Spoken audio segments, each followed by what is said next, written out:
I'm going to be getting ready to watch The Real Housewives of Atlanta. But before I do, I always try to get my family a good meal in, and that way I'm done cooking, everybody's eating, and is satisfied, and don't give me any kind of stress over the fact that I'm watching The Real Housewives and doing a review. So this is just fitting. I wanted to dedicate my review to one of our YouTubers, Auntie Fee, and her untimely pass this week. And just to pay tribute, I did her famous chicken wings. Listen, I got the gravy on there, Auntie Fee. I hope you are smiling down on your family and those who watched you. I got the gravy in there the way you say I should. I got the paprika in there just good. My family's salivating, and that means it's good eating. So rest in paradise, Auntie Fee. This one is for you. God bless.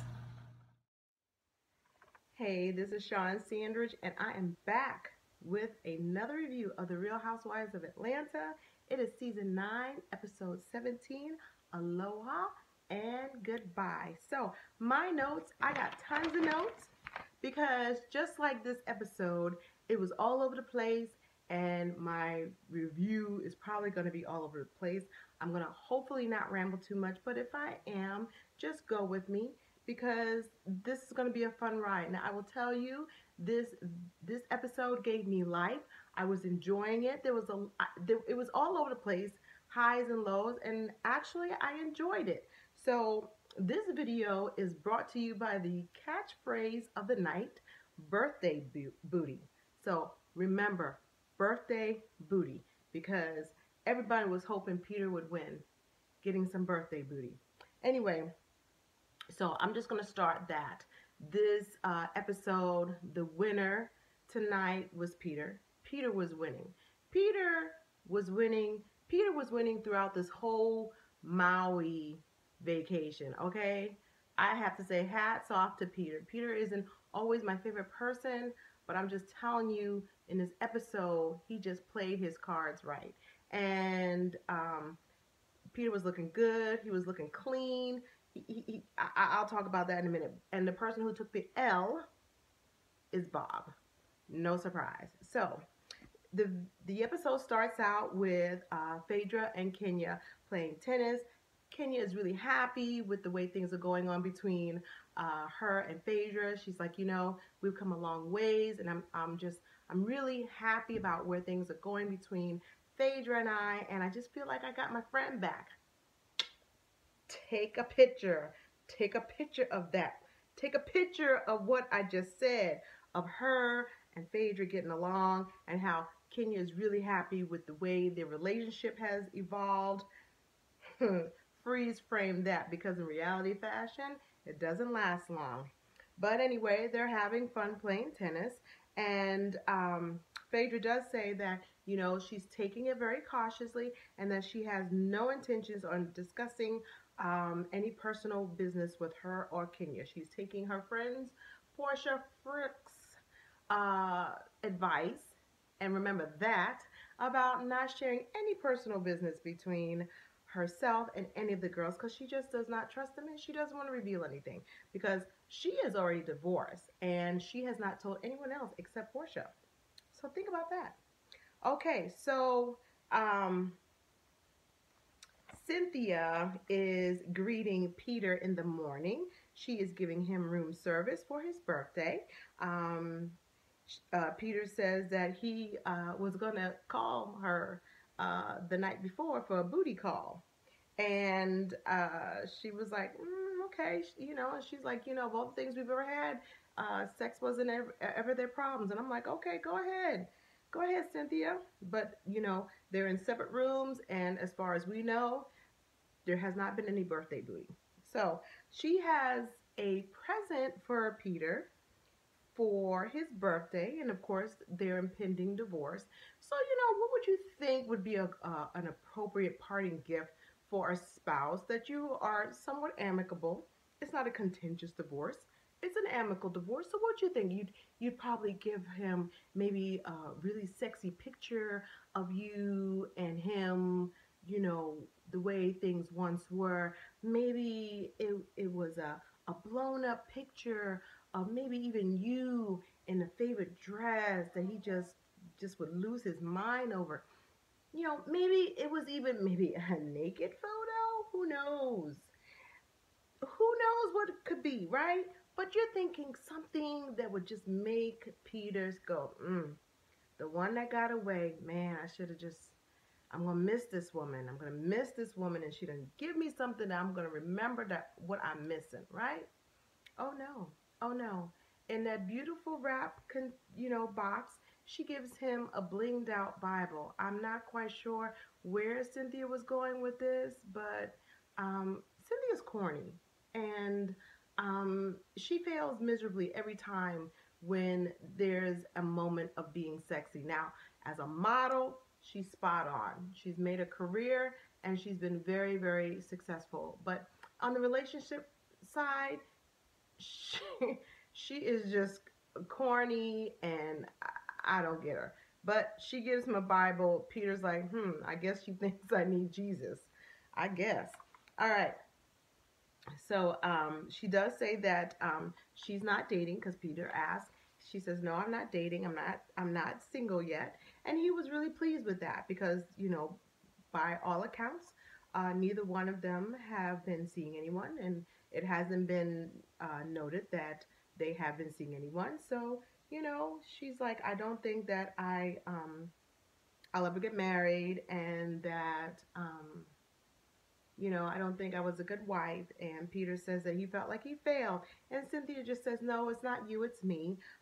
She did say that, I was a good friend, but I don't think I was a good wife, and that I'm willing to accept responsibility and accountability for any shortcomings that I brought to the table with the demise of our marriage. And I thought, that's very, very insightful and very reflective, because most people don't want to see what they may have done to contribute to the demise of a relationship. And I thought that was really insightful for her. Now, she does say that she wants to be with someone and she wants the companionship of a partner, but she does not think that she has what it takes to be a wife. And I will say, speaking as someone who's been a wife for 23 years, it takes a lot to be a wife. It takes a lot to be a good wife. It takes a lot to continue to maintain a flourishing relationship. So I can understand what she means by that. But again, she's going through a divorce, and of course, people say never say never. And of course, you live and learn, and who knows, she may not ever remarry. But we hope that she finds love again in the near future. So they decide, Candy and Todd decide that they're going to roast Peter. I am not going to spend a lot of time on this roasting thing because it was horrible, okay? It was horrible. It was horrible. Everybody needs to keep their day job. It was pathetic. It was boring. It was horrible. And Todd and Candy came up there. They tried to start. Phaedra was saying she was so looking forward to roasting Uncle Ben with his side order of special rice. She was horrible. I think Bob went up there. He was horrible. And then they gave it to Cynthia to bring it on home, and it was horrible. It was horrible. Can I just tell you it was horrible? I'm saving you from 10 minutes of my life that I will never get back of the worst roasting ever. And I just want to say they did make a lot of dark-skinned jokes about him being so black, can't see him. It was just horrible. It was horrible. It wasn't even funny. And Cynthia, it was like a bad amateur night at a comedy club where there's only like 3 people in the audience, and it was just horrible. This is not her thing. She is not a funny person by nature. She's not funny at all. And it was just painful to watch. And I had tweeted that, oh, I was on fire tweeting. So if you have not checked me out on my other social media platforms, you should check me out on Twitter because I was live tweeting like crazy. And I said, if this was the Apollo, where is the cane to get her off the stage? Because it was horrible. It was the worst part of the whole episode. Anyway, Peter was a good sport. The dude was looking clean. I'm just telling you, he was looking clean. That's what I'm telling you. Peter was the winner of the night. Peter didn't have a bad night on camera throughout these whole episodes while they've been in Maui. He has been looking spot on. Cynthia's been looking good. They're a good looking couple. And Peter was making sure, if I never am on The Real Housewives of Atlanta, you are going to remember me, and you were very memorable because that suit that you was wearing was everything. It was everything. And I think Peter, you've lost about 20 pounds since before you guys were having problems and going through the divorce, because there was a point where, it was kind of suspect that you had gained some weight, but you done slimmed down, and wow, Peter, good on you. You ready for the single market for sure. So after that horrible roasting, it goes on to Kenya. Kenya is getting ready to surprise Phaedra and Cynthia with a divorce party. Now, Kenya wanted to throw a party for her BFF, who is Cynthia, and her NBF, which is her new best friend, Phaedra. Kenya didn't get the memo, but she's still riding high on how I said in the beginning how she thinks that they have a very new rekindled friendship, and she's really just liking the place that they're at. They've been Thelma and Louise. They did the camping thing. They've been getting along, and Kenya is riding high on that whole thing about having a friendly relationship with Phaedra. All right, girl. Anyway, so she wants to throw this divorce party, and the theme is I do, I did, I'm done. And I tweeted because Phaedra did a really great job. She picked out a really great suite to have the party. She was really making it like a bachelorette party with party favors and games. She said she wanted it to be light and fun and sexy. And I think that you need to have a friend in this case. You need to have that type of friend that Kenya is trying to be to Cynthia and Phaedra, where, we all know that you're going through something that's life-changing, and of course it's a death in many ways, but you have that friend that says, you know what, girl, we are going to make lemonade out of these lemons, and yes, this is a bad thing, but you know what, you are going to rise up, rise out of the ashes like a phoenix, like the phoenix, and just be gorgeous and be, the spectacular person. And I just want to celebrate that about you. It's not so much about the marriage and the demise of the marriage, but I just want you to feel good that, this chapter is closing and we're just going to have fun. And I just want to take your mind off of this situation. So I understood where Kenya was going with the party. And I had tweeted, you know what? I would go to a Kenya Moore party anyway. And you know what? Kenya Moore tweeted me back. Girl tweeted me back. I don't know if she tweeted me back or one of her handlers tweeted me back, but I did get a tweet back from Kenya Moore. And I really meant it, because you do need that kind of friend who is just going to you're like, girl, listen, we're just going to cast the cares right now and we're just going to have fun. You can cry about it another day, but right now we're just going to have a good time. And you need that kind of friend to take your mind off of the heaviness that is a divorce. So she's just trying to do that. So she was getting all that prepared. Meanwhile, they are going on a sunset ride on the catamaran, and everybody's going on the boat.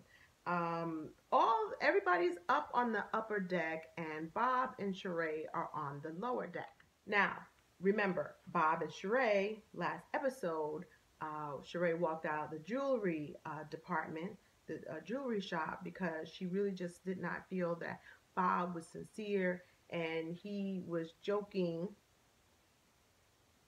about her feelings regarding this alleged, I'm going to say alleged, but alleged domestic altercation between her and Bob. So they really have not talked about uh, why she was upset and what upset her about his, response, especially since, he did it in front of people. So he and Sheree are at the below deck, and he's like, I just wanted to apologize, but I really wasn't sure why you left. Like, what is it did I do to make you leave the store? And she's like, you serious? And he's he's like, yeah, I just don't understand, what's going on. And so somehow or another, I guess, and this is where, a lot of reports have said that, this is manufactured. Do I believe the storyline? No, not really.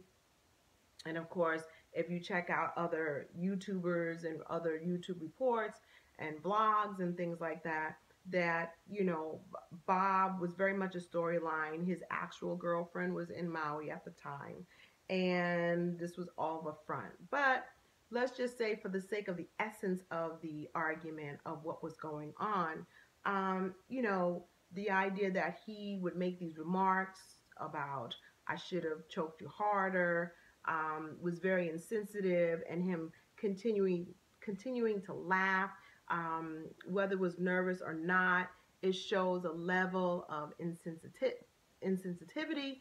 And she was laying that. I'm not quite sure why they were having this conversation at this particular time, because she says that everything has been serviced. Now, 7 years ago, she had her own divorce party. 7 years ago, we saw where she was having her own divorce party. She says that it's been 10 years since the divorce, so I'm not quite sure of the math. But as far as Bravo is concerned, it was 7 years ago she had the divorce party. And she had said that, she says, our kids were 2 and 5 when one day he just got up and left, and we hadn't heard from him in 6 months. And I believe, like, now her son Cairo is 19 and her daughter is in high school getting ready to graduate. So let's just say they were 2 and 5, he's 19, almost 20, so she's 17, almost 18.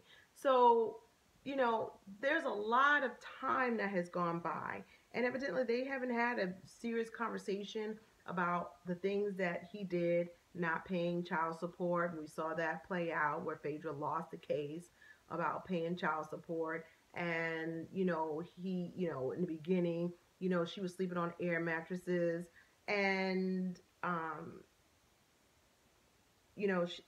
she's never had closure. And so he gets mad. He's like, what do you want me to do? What you want me to bleed? And she's like, no, I want you to feel, I want you to feel some remorse for the crap that you put me through.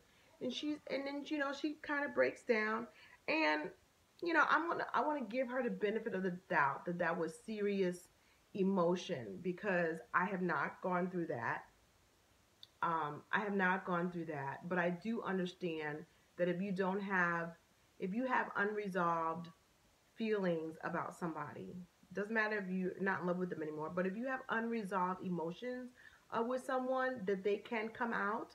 So I wanted to appreciate the fact that she was still feeling raw, and that this was something that she really had not had a chance to have a sit down conversation. Because don't forget, and this is what I'm talking about, like, this is not Like, I'm not believing that this is the first time you've had this conversation. I watched Yanla Fix My Life. I watched that. And y'all couldn't communicate anything. Sheree was in her delusion. He was in his, you know, his own interpretation of what happened. They both barely knew each other before they really got together. If you ever get to watch Yana Fix My Life, they did not know each other very long before they hooked up and got pregnant, got married, and everything. I mean, the divorcing part was longer than the marriage part, I believe. And I'm not surprised that they're a bit dysfunctional because they really didn't know each other. They really didn't know each other. But anyway, so the long of the short of it is that she's like, I got my closure. I just realized that this is just not gonna work out. So he's like, you're the only person that affects me like this, but I guess if this is where we're at, this is where we're at. So I'm going to assume, since the season is almost over, that this is the end of the Bob and Sheree show, and we're not going to hear any more about them trying to get back together, because the people up at the above deck was saying, oh yeah, Cynthia was saying, I can still tell that they love each other, and Candace's like, yeah, they're trying to work it out. Forget it. That line is bust. So Sheree, what are you going to do for next season? Now, I will say that you probably secured your peach because you've been the bone carrier. But other than Bob, what are you going to be able to do? Well, her book is coming out, so maybe the next season, since she was editing the book, maybe she'll spend part of the season, going on a book tour. I don't know. But other than Bob, what else is going to be your storyline? Being momager to Cairo? That's boring. Anyway, so moving along from that. So,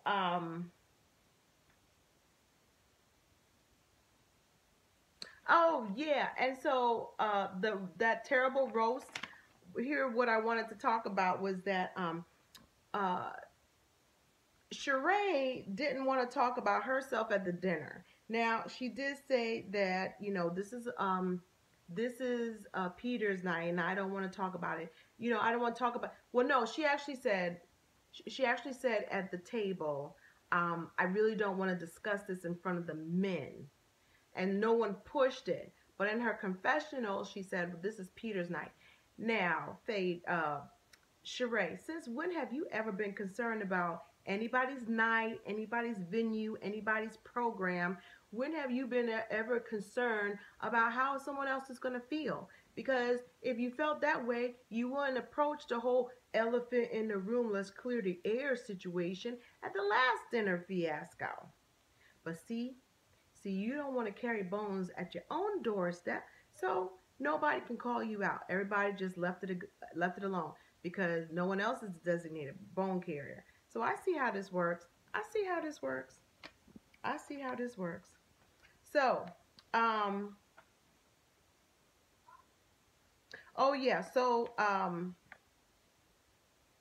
probably skipping around. I may come back to it. So, Kenya is having the I did, I do, I don't. And and Cynthia walks in and she's like, what? And she visibly is like, I don't like this. And she looks like she's getting ready to cry, like she's stunned. Candy comes in first. Cynthia walks in and she's like, I don't like this. And everybody's like, don't cry, don't cry, don't cry. Poor Kenya. She's trying to have this good celebration, lighthearted thing. And Cynthia's not feeling it. Phaedra comes in and she's like, I feel sick. And so, Kenya's trying to be nice. And, everybody's like, okay, this is not turning out the way Kenya wanted it. And so Kenya's still trying to, keep it all lighthearted, and she's trying to play these games, kiss the penis, and evidently Phaedra walks out. So I thought the games were kind of funny. I thought it was a funny thing. It was very lighthearted, and I thought it was funny. So everybody's wondering what's going on with Phaedra, and Cynthia's like, I wasn't excited about it either, but I didn't think she would walk out. So Portia reads that she is upset and that she didn't appreciate that she did not want to be part of any of the mockery of the sanctity of marriage, and that because the host is trifling, she finds, the whole situation disgusting and disrespectful. Okay. So Kenya took that like offense, and she was like, "Huh, okay." Meanwhile, the guys are hanging out. Peter says that Cynthia and him have not been together for 9 months, and Bob makes this nasty gesture with his tongue. Yuck. Ugh. And you know what? The look on Peter's face was like, dude, don't even. We ain't that cool. But he was smooth about it. But that look on Peter's face was everything. He did say that he didn't think that she wanted the responsibility of being a wife, and I would say yes. I would say yes. I would say yes. Um, and maybe that's a segment for another time, but I don't think that, I think she didn't necessarily understand what being a wife would be, especially to someone like him. And she didn't sign up for that, and as long as everything was easy breezy, that was okay. But that other stuff, she wasn't down for that, and once she wanted to jump, she was ready to jump ship. So and she admits that. So uh, Portia is in the room with Phaedra. Her and Hennessy are in the room. She called a room service for some pineapple juice because they're gonna pineapple, Hennessy, and turn up, and that's what they were talking about. Meanwhile, the bell rings, and Portia, thinking that it's pineapple juice, is Kenya. So now this is funny. Now her and Phaedra are saying, you know what, you could have just, you didn't have to leave me with these girls. And she says that Phaedra says they want to celebrate destruction, and that she is not telling any of these ladies anything. And then she reveals to Portia, because she had already said this before, but no one knows that she's divorced. Portia's like, ooh, that's crooked. Now remember all this, and she says that Portia said, and she tells Portia she's not telling anyone, and that we're gonna rehash, and I don't want to rehash this whole thing between Phaedra and Kenya. But Kenya comes in, Portia and the Hennessy leaves, and Kenya's like, listen, I was trying to do something nice, and she's like, Phaedra's like, you were a good portion of the issue of my marriage. And she's like, don't put that on me. Don't put that on me.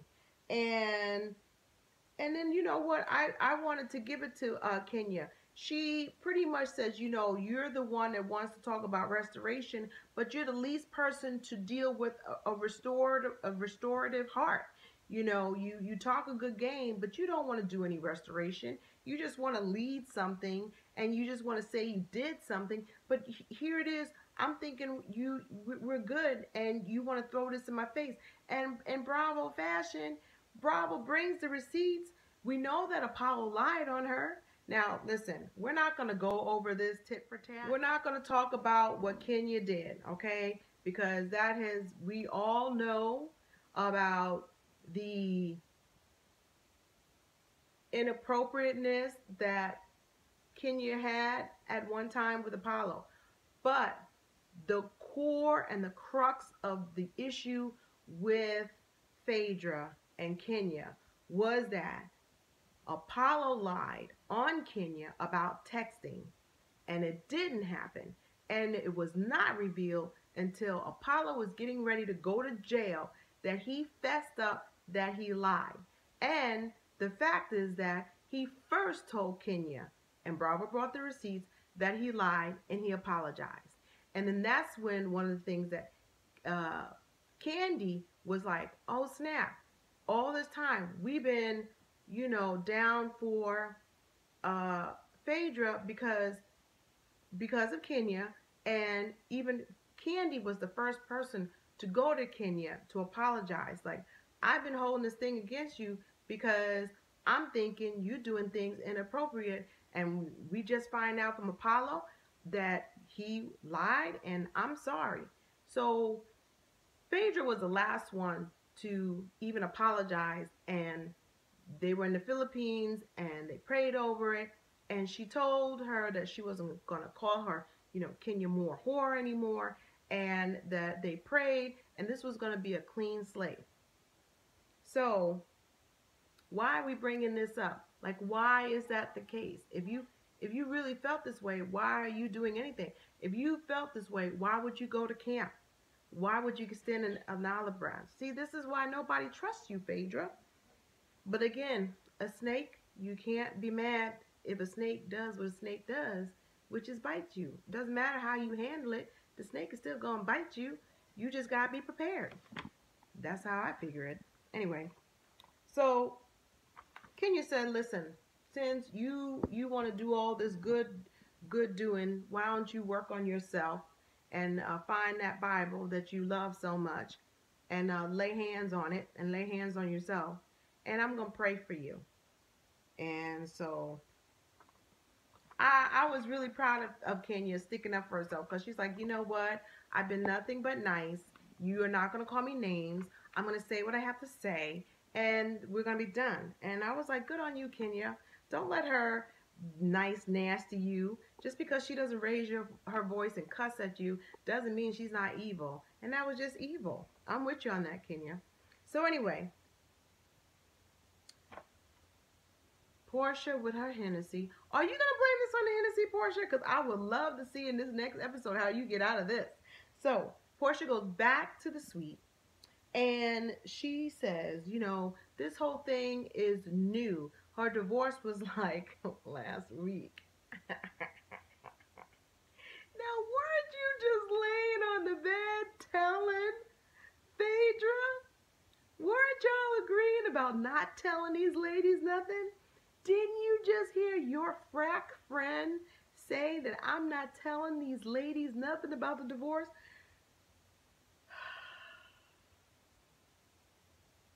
It was all but 10 seconds from the time all y'all got together. You just told your friend's business. You just told your friend's business that she just got divorced. Candy's like, well, this is all news to me. Oh, everybody's like, this is all news to me. Candy's like, well, that's the first I've heard. Portia, you're going to have some explaining to do. Anyway, so she mentions the personal business. The guys walk in. Peter's like, what the heck with this divorce party? Cynthia's got this look like I ain't had nothing to do with it. But it was all a good episode. Peter does say that, he was kind of concerned that he wasn't going to have a good birthday. But it ended up being a good birthday. And with what? No birthday booty. So that is the end of the episode. I enjoyed watching it. I enjoyed tweeting it. It gave me life. It was good. There's only, I think, 3 more episodes. I'm really looking forward to the reunion. Let me know if I forgot anything. Put it down in the comments below. What was your favorite part of the episode? And did you see me live tweeting? You got to tweet with me. We have a good time. So, thank you so much for watching this video. Take care of yourself and each other. And I will talk to you tomorrow, because I definitely have another video coming out. So, talk to you soon. Bye.